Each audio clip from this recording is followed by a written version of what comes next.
दो बातें, दो वर्ड्स है जिसको आपने अच्छे से समझना है। आर्टिकल 15 कह रहा है कि article 15 provides that the state shall not discriminate against any citizen. पहली बात तो इसको टाइटल क्या है, prohibition of discrimination on certain ground, ये इसका टाइटल हुआ।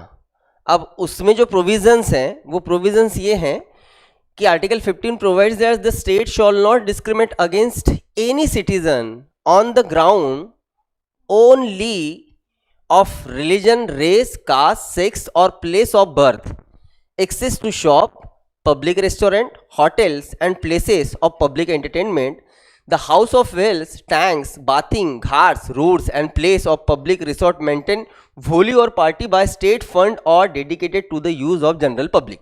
अब यहाँ पे दो वर्ड्स बहुत ज़्यादा इंपॉर्टेंट हो जाते हैं। इसमें से एक वर्ड को हमने ऑलरेडी यहाँ पे नोट किया है, ओनली, और दूसरा जो वर्ड है वो है डिस्क्रिमिनेट। दोनों वर्ड ज़रूरी हैं। पहले अगर हम लोग डिस्क्रिमिनेट की बात करें तो डिस्क्रिमिनेशन का या फिर डिस्क्रिमिनेट का मतलब क्या निकलता है, पहले आप इसे समझिए। इसको समझना बहुत अच्छा ज़रूरी हो जाता है, क्योंकि डिस्क्रिमिनेशन दो टाइप के हो सकते हैं, पॉजिटिव एंड निगेटिव। पॉजिटिव और निगेटिव हो गया। अगर एग्जांपल लेंगे, अगर कहीं जाने का राइट बस स्पेसिफिक लोगों को है और बाकी लोगों को नहीं दिया गया तो डिस्क्रिमिनेशन है, ठीक है। अब ये डिस्क्रिमिनेशन को हम लोग नेगेटिव डिस्क्रिमिनेशन कहेंगे। लेकिन मामला ये है कि जैसे कल हमने एग्जाम्पल लिया था कि प्रहर्ष को खड़ा कर दिया था, बगल में और एक बच्चा खड़ा किया था, वो कहीं ना कहीं है ना हाइट में छोटा था। अब आपने उसके पैर के नीचे 3 फीट का स्टूल लगा के उसको खड़ा कर दिया, तो देखा जाए तो हमने कुछ तो चेंजेस लाने की कोशिश की ना। इसको भी डिस्क्रिमिनेशन के नज़र से देखा जा सकता है, लेकिन ये डिस्क्रिमिनेशन पॉजिटिव रहेगा। मैं इससे और एक अच्छा एग्जांपल दे दूं। आपने रेस लगा दी, रेस में मामला ये है कि एक बंदा ऐसा है बिल्कुल जिसके दोनों पैर बड़े मजबूत हैं, दूसरा बंदा ये है जिसका एक पैर नहीं है, एक ही पैर है, उसने एक ही पैर से दौड़ना है। अब आप अगर इस हिसाब से उसको हेल्प आउट करने जाओगे और आप उसको ये एक कहीं ना कहीं जिसको हम लोग कहेंगे कि एक स्टिक प्रोवाइड करके दे रहे हो कि भाई आप एक स्टिक का सहारा ले सकते हो कि आप खुद को बैलेंस कर सकोगे। अब हमने कुछ तो स्पेशल प्रोविजन की ना उसके लिए, लेकिन इस स्पेशल प्रोविजन को आप डिस्क्रिमिनेशन कहोगे, है ना।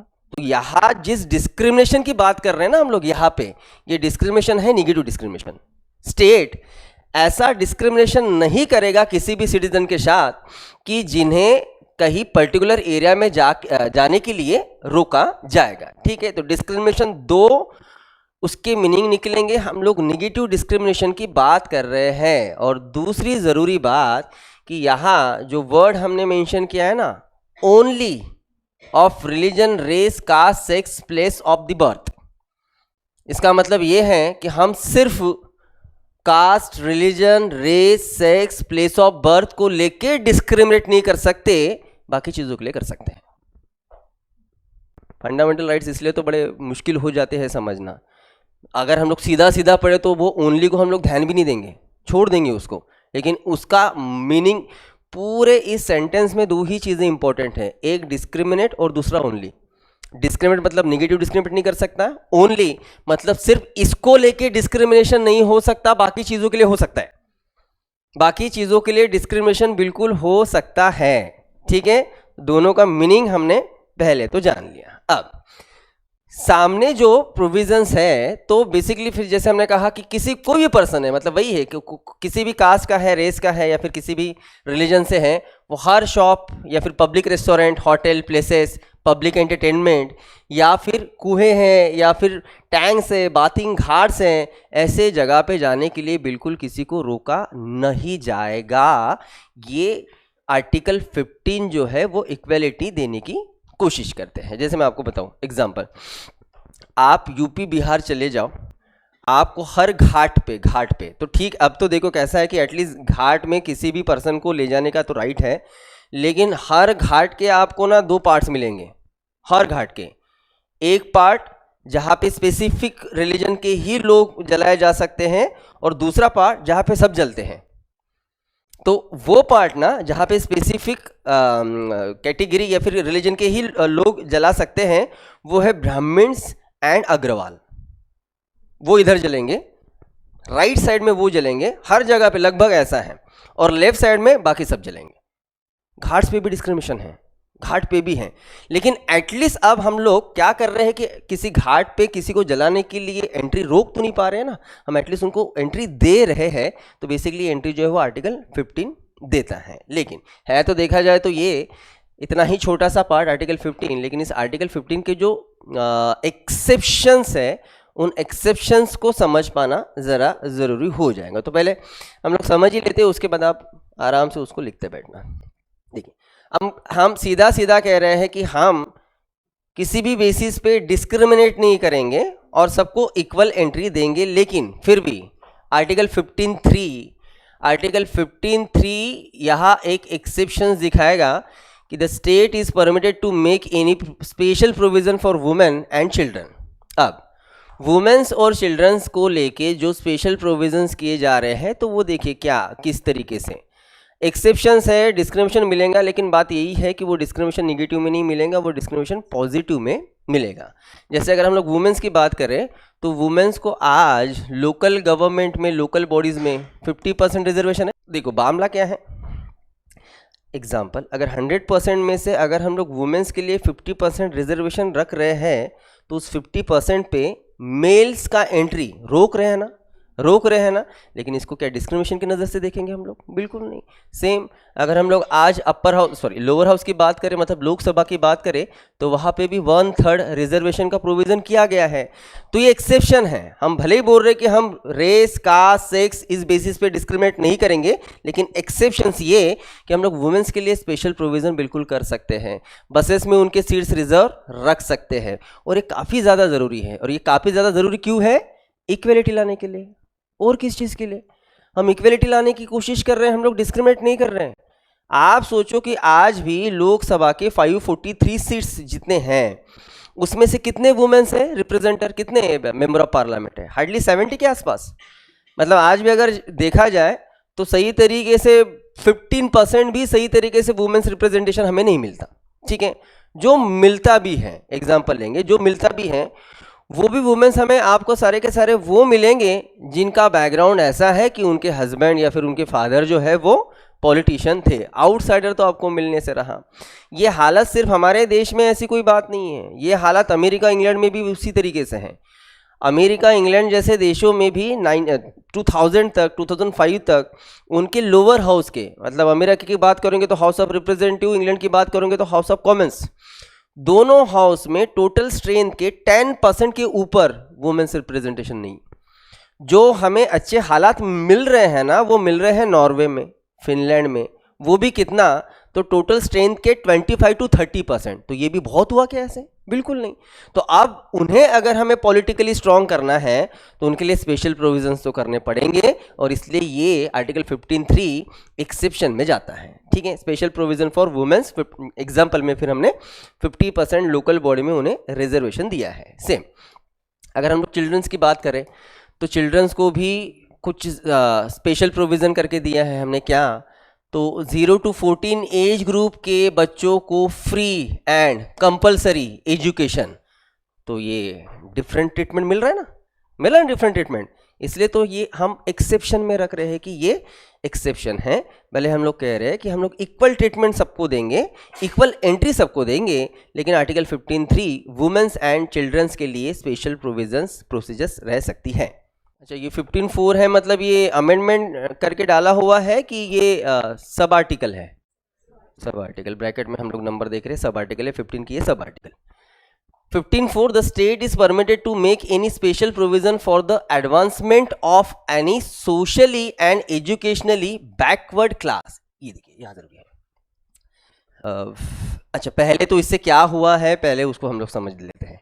The state is permitted to make any special provision for the advancement of the social and educational backward classes। तो इस हिसाब से ही SC, ST एंड OBCs इन्हें रिजर्वेशन मिला है, लेकिन कहाँ? इसको समझिए ना। 15(4) रिजर्वेशन कहाँ देता है?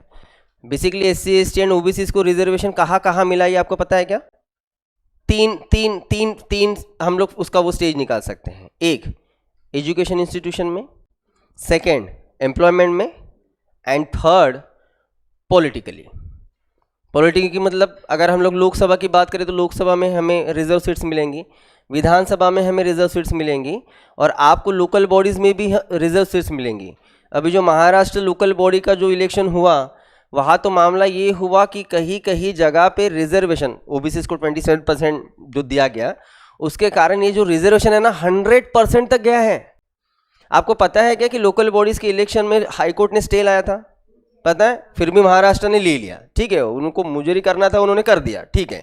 लेकिन वहाँ पे 100% जब ओबीसी का रिजर्वेशन जाता है तो पता है ये प्रॉब्लम क्या भाई, ये हम ना ये समझ नहीं पाते बहुत बार क्या है, पॉलिटिशियंस ओबीसी को पहले से इतना यूज करते आए हैं जिसकी कोई सीमा नहीं, जिसकी कोई सीमा नहीं।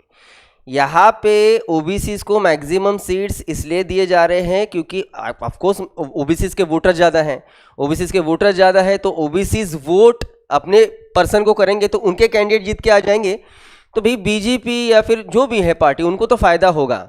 लेकिन बाद में उनका कैबिनेट बनने दीजिए तो, या फिर कैबिनेट कहने से अच्छा उनकी सरकार बनने दीजिए, फिर देखिए ओबीसीज को कितना चांस मिलता है। ये सिर्फ लॉलीपॉप दिया जाता है, मैक्सिमम जगह देने के पीछे का मकसद ही ये है। शायद लास्ट टाइम भी हमारी बात हुई होगी इस पर। आज भी इंडिया के टोटल पॉपुलेशन में से 50% ओबीसी पॉपुलेशन है, 50%। 13 से लेके 17% एससी है, 8% एसटी है, 75% जो पॉपुलेशन जाता है वो ओबीसी एससी एसटी। लेकिन फिर भी अगर हम लोग रिजर्वेशन की बात करें तो 50% ओबीसी रिजर्वेशन एंजॉय कर रहे हैं, मात्र 27%। ये बड़ी दिक्कत वाली मामला है, ये सही में दिक्कत वाला मामला है। अब देखो ये तो ठीक है, रिजर्वेशन पे बात करना तो बकवास है मतलब, लेकिन थोड़ा इसको कैलकुलेशन को समझिए आप।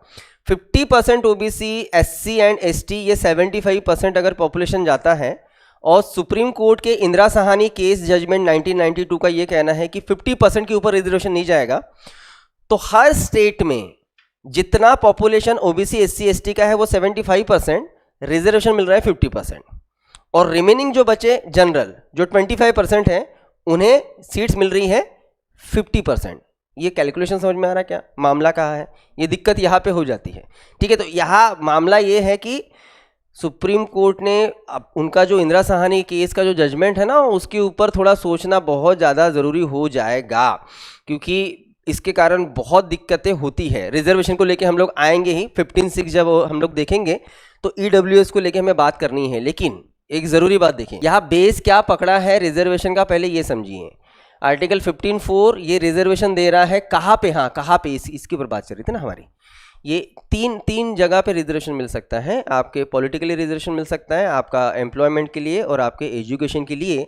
आर्टिकल 15(4) एजुकेशन इंस्टीट्यूशंस में रिजर्वेशन देता है, एम्प्लॉयमेंट में नहीं देता है, पॉलिटिकली नहीं देता है, सिर्फ एजुकेशन इंस्टीट्यूशंस में रिजर्वेशन मिल रहा है आर्टिकल 15(4) से।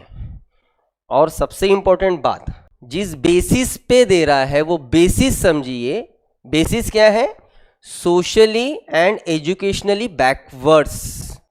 कॉन्स्टिट्यूशन में कहीं पे भी, जो मेन कॉन्स्टिट्यूशन है वहाँ पे कहीं पे भी इकोनॉमिक ये फैक्टर नहीं था। देखा ये गया कि सोशली बैकवर्ड कौन है। सोशली बैकवर्ड किसे कहेंगे हम लोग? सोसाइटी ने कभी जिनको एक्सेप्ट नहीं किया, रिजर्वेशन के लिए ही है। सेम ये जो है, the state is empowered to make any special provision for the advancement of any ये जो है 15(5) ये बेसिकली किसके लिए प्रोविजन कर रहा है? तो प्राइवेट इंस्टीट्यूशंस। 15(4) में जो गवर्नमेंट स्कूल एंड इंस्टीट्यूशंस है ना, वहाँ पे रिजर्वेशन के लिए है। 15(5) में जो प्राइवेट एजुकेशन इंस्टीट्यूशंस हैं वहाँ के रिजर्वेशन की बात हो रही है। कंपलसरी नहीं है, वो प्राइवेट इंस्टीट्यूशन दे सकते हैं वाली बात है। उनको लगता है तो वो दे, नहीं लगता है हम नहीं देंगे।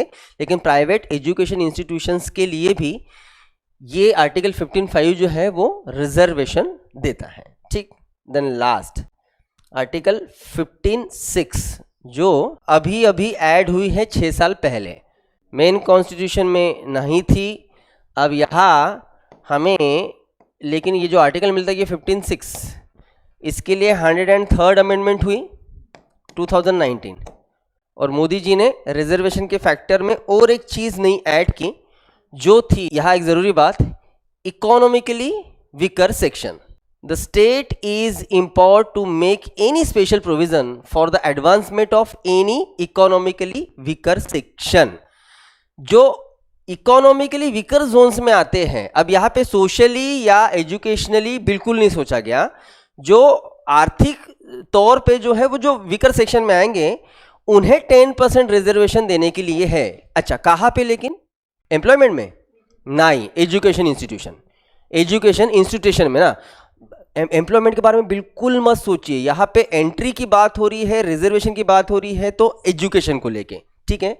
अब बस इसको आप अच्छे से समझने की कोशिश कीजिए कि 103rd अमेंडमेंट 2019 10% रिजर्वेशन ये लागू हुआ, ये सबको पता होगा। EWS आर्टिकल 16(6) में उसको अच्छे से मैं बताता हूँ कि क्राइटेरिया क्या है, लेकिन इसमें थोड़ा सा हम लोग डिस्कस करेंगे। रिजर्वेशन किसे है वो समझने से अच्छा हम लोग ये समझते हैं कि रिजर्वेशन किसे नहीं है। मतलब किसे नहीं है ये समझ पाओगे तो समझ ही जाओगे कि किसे है। रिजर्वेशन SC, ST, OBC इन्हें नहीं है 10%। SC, ST, OBC छोड़ के जो जनरल में आते हैं, जनरल में जो इकोनॉमिकली वीकर सेक्शन में आते हैं उन्हें 10% रिजर्वेशन। ठीक, क्लियर? तो लिख लो स्पेसिफिक SC, ST, OBC में वो नहीं है, या फिर पूरा आपको लिखना है ही। आपको समझाऊंगा ही कि ये जो पॉइंट है 10% EWS वाला, तो इकोनॉमिकल वीकर सेक्शन कैसे निकाला गया, उसको कैसे ये आर्टिकल्स लिख के दूं कि समझ जाओगे कि कौन सा 15(3) है, 15(4) है। Womens and child reservation 15(3), SC, ST 15(4), SC, ST private 15(5), EWS 15(6). ठीक है, 15(3) से स्टार्ट करना है यहाँ से, द स्टेट परमिशन। बहुत ही इच्छा होंगी कि सर 15(3) है तो फिर 15 और 15(2) क्या है? 15(1) access to shop, public restaurant, 15(2) use the wells. ठीक है, रिजर्वेशन को लेके ही, OBC रिजर्वेशन को लेके गवर्नमेंट ने 2006 में बहुत एक इम्पोर्टेंट डिसीजन लिया था। 2006 में सेंट्रल गवर्नमेंट ने 93rd अमेंडमेंट पास करवा के बेसिकली हायर एजुकेशन इंस्टीट्यूशंस में जैसे IIM, IITs ऐसे इंस्टीट्यूशंस में OBCs को 27% रिजर्वेशन डिक्लेयर कर दिया। लेकिन देखो मामला ये हो जाता है ना कि रिजर्वेशन देने का काम वो तो एक्ट या फिर अमेंडमेंट करके देना पड़ेगा, और ये राइट फिर पार्लियामेंट को हो जाता है, तो पार्लियामेंट कर तो देता है, लेकिन फिर बहुत बार इसी रिजर्वेशन को लेके सुप्रीम कोर्ट में फिर बात जाती ही जाती है, बिल्कुल जाती है, सुप्रीम कोर्ट में जाएंगी। अब सुप्रीम कोर्ट में जब ये बात गई, अभी हमने मंडल कमीशन नहीं पढ़े, हम लोग आर्टिकल 16 में मैं आपको मंडल कमीशन पढ़ाता हूँ। सुप्रीम कोर्ट में जब ये बात गई कि हायर एजुकेशन में एम्स, IITs जैसे इंस्टीट्यूशंस में 27% OBCs का रिजर्वेशन रिलेवेंट है क्या, तो सुप्रीम कोर्ट का इसके ऊपर जजमेंट रहा कि बिल्कुल है, लेकिन 27% OBCs को रिजर्वेशन देते समय आपने क्रीमी लेयर को छोड़ के रिजर्वेशन देना है। ठीक है, अब ये क्रीमी लेयर क्या है इसको थोड़ा समझने की कोशिश करेंगे। देखो वर्ड में ही तो है रे सारी चीज़ें। क्रीमी लेयर, लेयर कैसी है? क्रीमी है, समझ में आई बात? और नॉन क्रीमी, हाँ इसका मीनिंग यही निकलता है एक्चुअली, नॉन क्रीमी लेयर जो कहीं ना कहीं नीचे है। ठीक, अब फिर भी क्रीमी लेयर का क्या एक डेफिनेशन तो रहेगा। तो जैसे एग्जांपल लेंगे, अगर वो बच्चे प्रेसिडेंट के हैं, गवर्नर के हैं, डॉक्टर के हैं, इंजीनियर के हैं, एडवोकेट के हैं, क्लास 1 क्लास 2 ऑफिसर के हैं, पब्लिक सर्वेंट के हैं, बैंक सर्वेंट के हैं, तो वो सारे क्रीमी लेयर में आते हैं। सीधा सीधा मामला, बिजनेसमैन के लड़के क्रीमी लेयर में आएंगे। और जो बाकी लोग हैं उसमें भी अगर उनका इनकम ये more than 8 lakh per year है तो फिर वो क्रीमी लेयर में आएंगे, लेकिन जिनका income less than 8 lakh rupees per year है वो नॉन क्रीमी लेयर में आएंगे और उनको 27% रिजर्वेशन जो है वो लागू करवाया गया। ठीक, क्लियर? ये क्रीमी लेयर वाला जो मैटर है ना, वो हर बार, मतलब उसका जो डेफिनेशन है वो हर बार चेंज होगा। मतलब मैंने आपको ये तो बोल दिया अभी कि 8 लाख से कम इनकम वालों को नॉन क्रिमिनल कहा जाएगा, 8 लाख से ज़्यादा इनकम वाले को क्रिमिनल। तो 8 लाख पहले से है क्या? ऐसा नहीं है। ऑफकोर्स पहले ये रेंज अलग था, अभी वो 8 लाख है, ऑफकोर्स सामने वो बढ़ सकता है। ठीक, ये बात हुई OBC रिजर्वेशन 27% एम्स IITs में। अब बात करते हैं कि मोदी गवर्नमेंट के अच्छे कामों में से एक काम है, कम ही निकलेंगे लेकिन उसमें से एक काम ये है कि जिन्होंने इकोनॉमिकल वीकर सेक्शन को 10% रिजर्वेशन दिया, इसे जिसे हम लोग EWS कह रहे हैं 10%। EWS 2 जगह लागू है, एक एजुकेशन इंस्टीट्यूशंस में और दूसरा एम्प्लॉयमेंट में। हम लोग आर्टिकल 15 में है तो हम लोग एजुकेशन इंस्टीट्यूशंस की बात कर रहे हैं, ठीक है। सो ऑफ कोर्स वहाँ जहाँ पे भी एजुकेशन इंस्टीट्यूशन है वहाँ पे इकोनॉमिकल वीकर सेक्शन में 10% सीट्स रिजर्व हैं। अब किसे रिजर्वेशन मिल रहा है इसको लेके पहले हमने बात कर ली। SC ST OBC को छोड़ के जिसे रिजर्वेशन नहीं था उनमें जो वीकर सेक्शन आता है, उस वीकर सेक्शन कोई भी रहे, फिर वो कोई भी कास्ट से रहे, वो कोई भी रिलीजन से रहे, अगर वो इकोनॉमिकल वीकर सेक्शन में आता है तो फिर उसे 10% रिजर्वेशन है। अब मामला ये है कि हम किसे इकोनॉमिकल वीकर सेक्शन कहें, तो 2-3 पॉइंट्स हम लोग उसको समझने की कोशिश करते हैं। जैसे फर्स्ट पॉइंट, अगर उस फैमिली का ईयरली इनकम ये लेस दैन सेम 8 लाख है। बहुत बार रिजर्वेशन का फ़ायदा जिन्हें मिल सकता है वो बहुत बार उससे ना वो वंचित रह जाते हैं, और बहुत बार जिन्हें नहीं चाहिए उन्हें मिल जाता है। ये होता है बहुत बार। EWS तो हुआ, अब स्टेप लिया था तो थोड़ा अच्छा ही ले लेते थे। पहली बात तो एक्शन ही इनलीगल है। क्यों इनलीगल है आर्टिकल 16 में बताता हूँ। मतलब सुप्रीम कोर्ट के नज़रिए से एक्शन इनलीगल है। वो बात अलग है कि सुप्रीम कोर्ट ने कहा कि इट्स ओके, लेकिन सुप्रीम कोर्ट के नज़रिए से ये एक्शन 1992 का अगर हम लोग इंदिरा साहनी केस का जजमेंट देखें तो वो जजमेंट क्या है मैं आपको बाद में बताता हूँ। अब ले लिया। अब देखिए कि मामला ये है कि ऑफकोर्स जनरल में, मतलब जो 50% जनरल है उसमें नो डाउट काफ़ी लोग जो है वो इकोनॉमिकल वीकर सेक्शन में बिल्कुल आ सकते हैं और बिल्कुल रिजर्वेशन मिल सकता है। बेसिकली ये बात तो तभी हुई थी जब कॉन्स्टिट्यूशन असेंबली में डिबेट चल रही थी। ये बात तब हुई थी बिल्कुल कि भाई ब्राह्मण्स भी इकोनॉमिकली वीकर रह सकते हैं और जो अनटचेबल्स है वो भी रह सकते हैं, तो क्यों ना हमने रिजर्वेशन देते समय उस तरीके से रखा जाए। ये ड्राफ्टिंग कमेटी ने बात को रखा था। ड्राफ्टिंग कमेटी ने तो डॉक्टर भीमराव अम्बेडकर ने इस बात को मराठा आरक्षण को लेकर तब भी कहा था कि बहुत सारे लोग ऐसे हैं जो बैकवर्ड्स में आते हैं, जिसमें मराठाओं का भी नाम लिया था। तो जब उन्होंने मराठाओं का नाम लिया ना, दूसरे दिन मुंबई में उनके घर के सामने रैली निकल के उनके घर के ऊपर पत्थर फेंके गए थे और बोला गया था कि अच्छा तुम अस्पृश्य, हमें रिजर्वेशन दोगे, तुम्हारी इतनी औकात बढ़ गई है। बात यहाँ तक आ गई।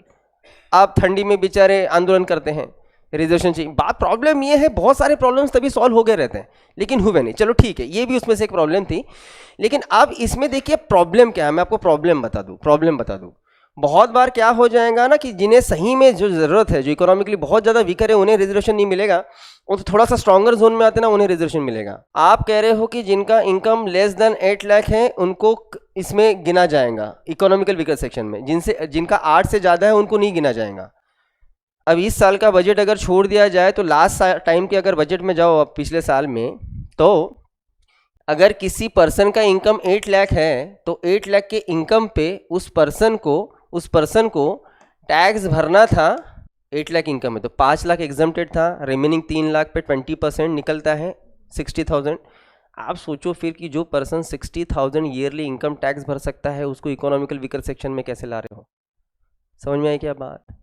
दूसरी बात, आप बोल रहे हो लेस देन 5 एकड़ लैंड। ठीक है, 5 एकड़ बहुत बड़ी नहीं हुई मानते हम लोग, लेकिन घर देखिए, जिसका घर 1000 स्क्वायर फीट से ज़्यादा है उसको इसका फ़ायदा नहीं मिलेगा, जिसका घर 1000 स्क्वायर फीट से कम है उसको मिलेगा।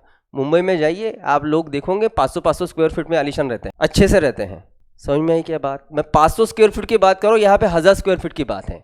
तो देखो क्या रहता ना कि मतलब ये इतना इनकम है तो हम ये समझ के चल रहे हैं कि लगभग जो है वो स्ट्रॉन्ग जोन में आता है। जैसे मैं आपको एग्जांपल फिर से एक बता दूं, जैसे एमपीएससी के तरफ से जो कुछ पोस्ट निकलते हैं उसमें से एक बहुत अच्छी पोस्ट है एएसओ, असिस्टेंट सेक्शन ऑफिसर। उसका पोस्टिंग कहाँ होता है? सीधा मिनिस्ट्री में 36 डिपार्टमेंट्स है महाराष्ट्र के, उसमें से किसी भी डिपार्टमेंट का वो एएसओ हो जाएगा, असिस्टेंट डेस्क ऑफिसर। अच्छा पोस्ट है भाई, भले ही क्लास 2 का है लेकिन अच्छा पोस्ट है।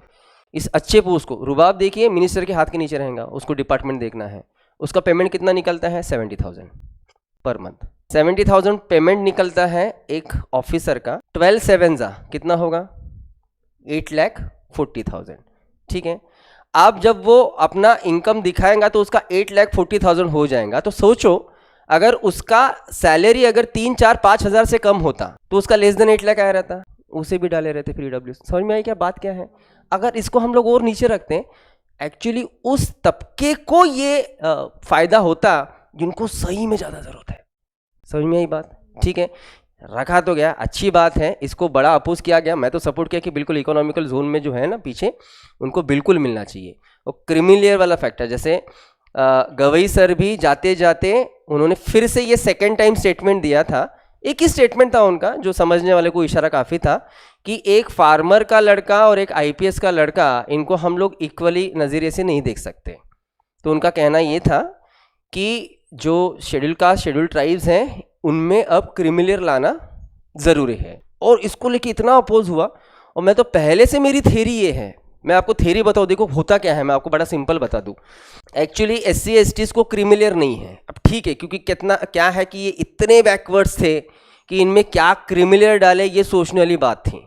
लेकिन अब थोड़ा ज़रूरत ये है म्यूचुअली, कहीं ना कहीं वो लोग जो ऊपर तक गए हैं उनको ये समझना चाहिए कि चलो एटलीस्ट हम उस रिजर्वेशन का फ़ायदा ना ले, एटलीस्ट बाकी लोगों को फ़ायदा मिल जाए। मैं कॉमन एग्जांपल दे दूं तो उसका महत्व समझेगा, क्योंकि बाकी सारे लॉयर्स ने, बाकी सारे जजेस ने गवई सर को क्रिटिसाइज़ किया कि यार क्या ये क्या स्टेटमेंट दे दी यार, ऐसा थोड़ी होगा, क्यों होगा क्रिमिलियर, ज़रूरी है कुछ, कई बार समझदारी दिखाना बहुत ज़रूरी होता है। एक सिंपल एग्जांपल देता हूँ मैं, जैसे समझ के चलते कि SC को कितना % रिजर्वेशन है, 30।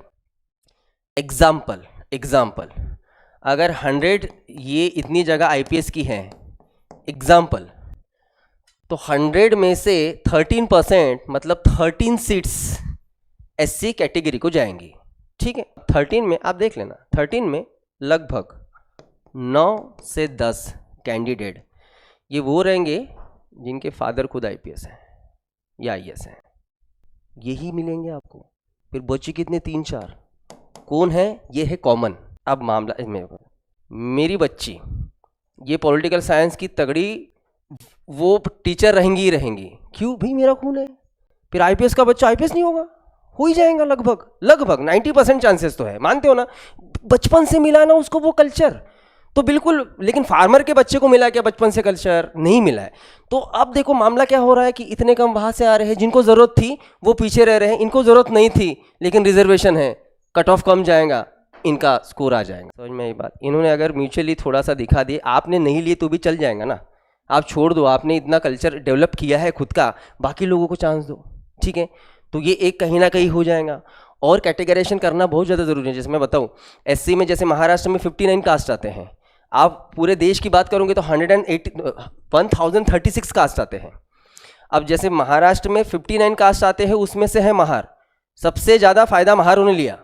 मैं तो कहता हूँ इनका रिजर्वेशन भी कम कर दो, कैटेगराइज कर दो, और बाकी जिनको फ़ायदा नहीं हुआ ना उनको थोड़ा सा बूस्टअप करो, ज़रूरी है। मतलब जो कम्युनिटी गई है, लेकिन अब होने दो तो आंदोलन हो जाएगा, बोलेंगे ऐसे कैसे हमारा, जबकि अब तक सब महार थे ना। प्रॉब्लम ये है भाई, हम इंसान बहुत बुरा है, वो विदाउट डिस्क्रिमिनेट किए नहीं रह सकता, ये प्रॉब्लम है। तो ये एक्चुअली गवई सर ने अच्छी बात की, लेकिन गड़बड़। लेकिन और एक बात बताऊँ मैं, और यहाँ पे एक भीषण बात, मैं आपको डिस्क्रिमिनेशन का लेवल बता रहा हूँ।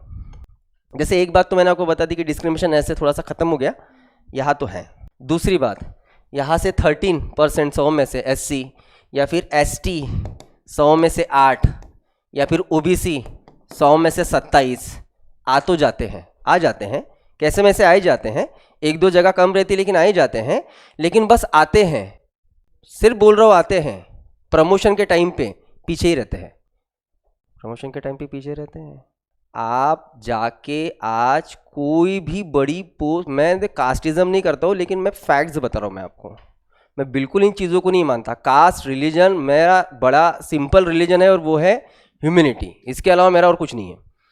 लेकिन आप कोई भी बड़े पोस्ट पे देख लो, मैं लिख के देता हूँ आपको बड़े इक्वल कम्युनिटी के लोग मिलेंगे। क्यों, फिर अब देखो निकले तो सब है ना, ये सभी तो निकले हैं, तो सभी निकले तो ऊपर भी तो सभी चाहिए था कि नहीं चाहिए था, नहीं है। लेकिन क्योंकि जब प्रमोशन की बात आती तो फिर ये रिजर्वेशन से बस उन्होंने एंट्री ले लिए, ऊपर नहीं जाओगे बेटा।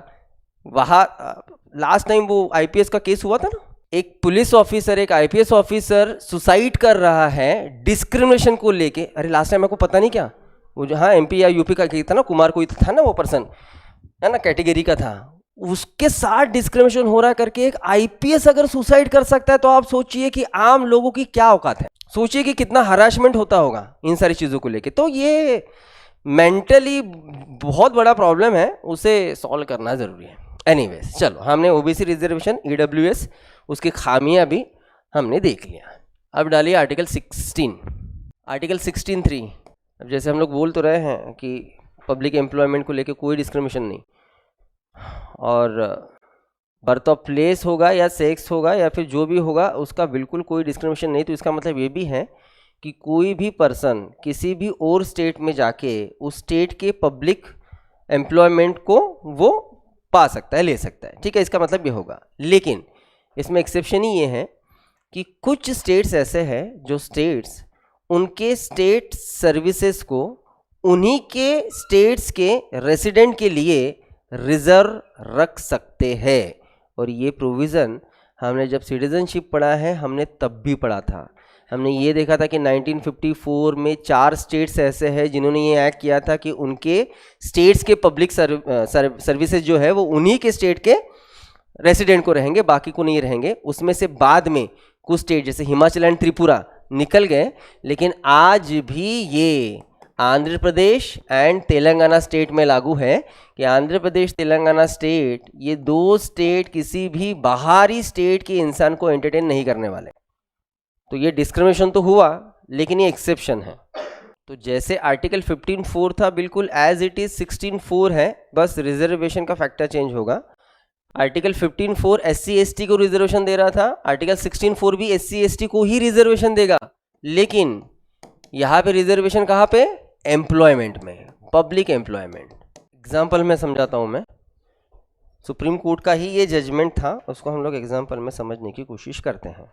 एग्जाम्पल समझ के चलिए कि यूपीएससी ने 2025 में यूपीएससी ने 1000 पोस्ट निकाले थे, और एग्जाम्पल ST को इसमें 10% रिजर्वेशन अगर मिलता हो एग्जाम्पल, तो ST के लिए रिजर्व सीट्स हो जाते हैं 100। यूपीएससी ने एग्ज़ाम लिया, 1000 बच्चों के लिए एग्ज़ाम हुआ, 100 पोस्ट उसमें ST के लिए रिजर्व भी है, लेकिन जब रिजल्ट आया तो ऑफकोर्स ST के कैंडिडेट्स ने जितना इन्वॉल्वमेंट दिखाना था या फिर उनको जितना स्कोर होना था ना, उतना हो नहीं पाया, और इस कारण इस 100 में से सिर्फ 50 पोस्ट पे ही कैंडिडेट आ सके और रिमेनिंग 50 जो है वो हो गए वैकेंट। ऐसा होगा ना? आपको क्या लगता है, मतलब ऐसा है क्या कि नहीं भाई जिसको आए है तो दे दो? ऐसा थोड़ी होगा, उसका कट ऑफ निकलेगा। अगर उतने भी स्कोर नहीं है तो बिल्कुल कहाँ से देंगे। और मैं आपको सीरियसली बताऊँ, ST में अभी भी अवेयरनेस नहीं है। इनके सीट्स हर साल वैकेंट्स रहते हैं, मैं आपको बता दूँ, हर साल वैकेंट्स रहते थे। SC के भी लगभग 1990 2000 के आसपास तक वैकेंट रहते थे। अभी 25 साल से दिख रहा है कि ठीक है SC के फुलफिल होते हैं, ST के अभी भी वैकेंट रहते हैं, क्योंकि कैंडिडेट्स नहीं मिल पाते, बिल्कुल नहीं मिल पाते। जबकि रिजर्वेशन उनका कट ऑफ अच्छा खासा जो है वो कम लग जाता है, अच्छा खासा, उतना भी कैंडिडेट मतलब नहीं ले पाता। बैकवर्डनेस समझ लीजिए आपकी बैकवर्डनेस कितना होगा। अब लेकिन अगर ऐसा एग्जाम्पल हो गया कि यूपीएससी ने एग्जाम ली, 1000 पोस्ट के लिए ली, 10% अगर रिजर्वेशन STs के लिए था तो 100 सीट्स थे, लेकिन 50 सीट्स ही जो है वो ऑक्यूपाइड हुई, 50% जो है 50 सीट जो है वो रह गई, 50% जो है वो अभी भी वैकेंट है। अब मामला ये हो जाएगा कि जब यूपीएससी फिर से 2026 में जब एग्ज़ाम लेगी तो क्या, और अगर इस साल भी उन्हें 1000 ही जगह भरनी है तो क्या। मामला ये है कि लास्ट ईयर आपने जो 1000 जगह भरनी थी उसमें से 50 सीटें नहीं भरी गई, वो खाली है ना, तो ये 50 सीटें कैरी फॉरवर्ड तो होगी ना, ठीक है। अब एग्जाम्पल, ऑफकोर्स 1000 ही सीट है इस साल भी, और ST को अगर 10% ही रिजर्वेशन है तो बिल्कुल ST के इसमें इस बार भी 100 सीटें ही आएगी। मामला ये है, लास्ट ईयर के वैकेंट सीट्स किसके थे? STs के। अब वो कैरी फॉरवर्ड जब किए जाएंगे तो वो किए कहाँ जाएंगे, ये बड़ा सवाल है। अगर हमने इसे कैरी फॉरवर्ड करते समय ST को कर दिया तो गड़बड़ हो जाएगा, 2 प्रॉब्लम हो जाएंगे। एक, पहली बात, रिजर्वेशन हिल गया, 10% रिजर्वेशन था 15% हो गया, हिल गया ना रिजर्वेशन। दूसरी बात, वो लास्ट टाइम ही नहीं भरे तो इस टाइम और क्या होने वाला है, ठीक है, तो ये गड़बड़ हो गया। तो याद रखिए, अगर लास्ट ईयर रिजर्व सीट अगर वैकेंट रही तो नेक्स्ट ईयर वो कैरी फॉरवर्ड करते समय किसी भी रिजर्व सेक्शन में नहीं जाएंगे, वो जाएंगे जनरल में। 50 सीट्स जनरल को दिए जाएंगे। ठीक है, ये है आर्टिकल 16(4)(b). क्लियर? ठीक, एग्जाम्पल समझ के लिख लो अपने हिसाब। 16(5) एक्सेप्शन देख रहे हैं ना हम लोग। एक्सेप्शन में 16(5) ये कह रहा है, इसको भी एग्जाम्पल में ही लेते हैं। समझ के चलिए कि कोई हिंदू मंदिर ट्रस्ट का ऑफिस है और बिल्कुल उसके बगल में एक मुस्लिम मस्जिद ट्रस्ट का ऑफिस है। अगर ऐसा है, ऑफकोर्स जहाँ पे रिलीजन आ गए तो उनका सारा काम ट्रस्ट से चलता है। ट्रस्ट, TRUST, ट्रस्ट जो मतलब रजिस्टर रहते हैं। जितने भी साईं बाबा मंदिर ट्रस्ट है या फिर वहाँ साउथ में जाओगे तो ये सारे मंदिर ट्रस्ट है, टेम्पल ट्रस्ट है। अब एग्जांपल लेंगे कि कोई हिंदू मंदिर ट्रस्ट में ऑफिसर जब अपॉइंट करेंगे, जब सर्वेंट अपॉइंट करेंगे, और सेम उधर भी मुस्लिम ट्रस्ट में जब किसी को अपॉइंट किया जाएगा तो ऑफकोर्स वहाँ पे किसी हिंदू को अपॉइंट नहीं किया जाएगा और यहाँ पे किसी मुस्लिम को अपॉइंट नहीं किया जाएगा। तो यहाँ पे क्या हो रहा है, पर्टिकुलर रिलीजियस ट्रस्ट अपने अधिकारियों को अपॉइंट करते समय वो अपने ही रिलीजन के लोगों को अपॉइंट करेंगे, बाकियों से डिस्क्रिमिनेट करेंगे। आर्टिकल 16(5) एक्सेप्शन है। ठीक है, यहाँ पे रिलीजियस जो इंस्टीट्यूशन है वो बिल्कुल कर सकते हैं। अब इसको मैंने तभी क्यों कहा ना कि वैसे देखा जाए तो सुप्रीम कोर्ट के नज़रिए से ये तो इनलीगल एक्शन है, इसको हम लोग समझने की कोशिश करते हैं। लेकिन वो समझने के पहले हम लोग जाते हैं, थोड़ा सा पास देखते हैं और हम लोग बैकवर्ड कमीशंस की बात करते हैं और मंडल कमीशन को देखेंगे। बेसिकली हम लोग ओबीसीज को कैसे रिजर्वेशन मिला एंड ऑल दैट, उसके बाद भी क्या प्रोविज़न करने की कोशिश हुई, उसे हम लोग समझने की कोशिश करेंगे। इंडियन कॉन्स्टिट्यूशन में आर्टिकल 340(3)(40) जो राइट देता है प्रेसिडेंट को कि प्रेसिडेंट को जब भी लगे कि आज मतलब इंडिया के हमें और जो भी बैकवर्ड क्लासेस है उनको ढूंढ के उनके लिए प्रोविजंस करना ज़रूरी हो जाएगा, तो उसको लेके आर्टिकल 340 का यूज़ करके प्रेसिडेंट इंडिया में बैकवर्ड क्लास कमीशन अपॉइंट कर सकते हैं। ठीक है, बैकवर्ड क्लासेस कमीशन को अपॉइंट करने का, रिक्रूट करने का राइट प्रेसिडेंट को है। आर्टिकल 340 उन्हें वो राइट देता है। आज तक लास्ट 75 ईयर्स में ऐसे 2 बैकवर्ड क्लास कमीशन अपॉइंट हुए हैं। 2, फर्स्ट टाइम हुआ था 1953, जिसके चेयरपर्सन थे काका कालेलकर, जिन्होंने अपने रिकमेंडेशन को रखा था 1955। ठीक है, यहाँ के रिकमेंडेशन हमारे बहुत ऐसे कुछ काम के नहीं है, काका कालेलकर। और 2 ही कमीशन है, तो ये बिल्कुल आपको पता रहना चाहिए भाई कि कौन से कमीशन थे।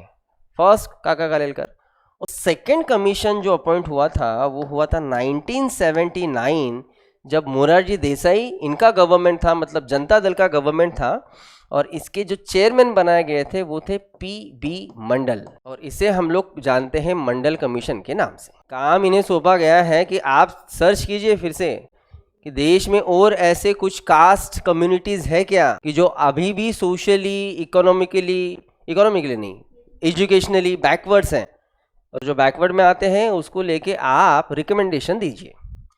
तो जब देसाई गवर्नमेंट ने अपने रिकमेंडेशन को रखा, अपने रिपोर्ट को रखा, 1980 को इनका रिपोर्ट आया, तो इनका रिपोर्ट ये कह रहा है कि आज भी देश में लगभग 3743 ऐसे कास्ट हैं जो कास्ट OBC से बिलोंग करते हैं और वो एक्सट्रीम बैकवर्ड है, और लगभग ये कास्ट इंडिया के टोटल लगभग पॉपुलेशन के लगभग 52% के आसपास जो है वो जाते हैं। उन्होंने ये रिकमेंडेशन रखा था।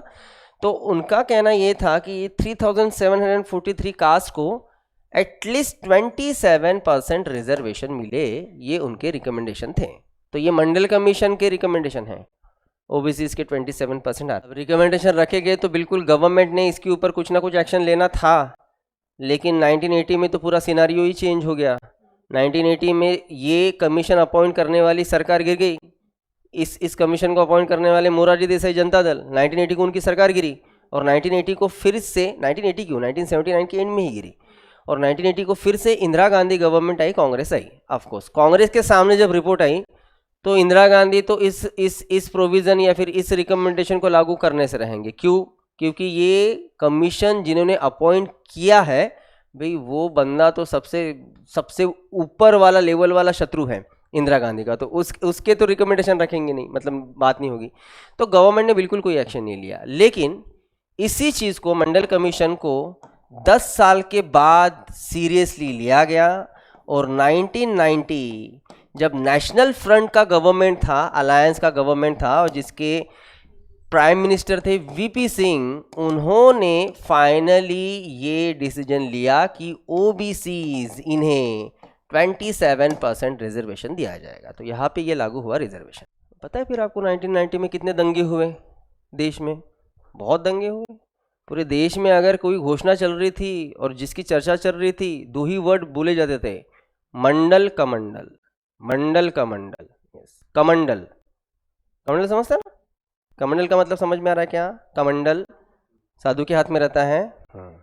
मंडल कमीशन का अपोज 27% रिजर्वेशन बिल्कुल नहीं दिया जाएगा।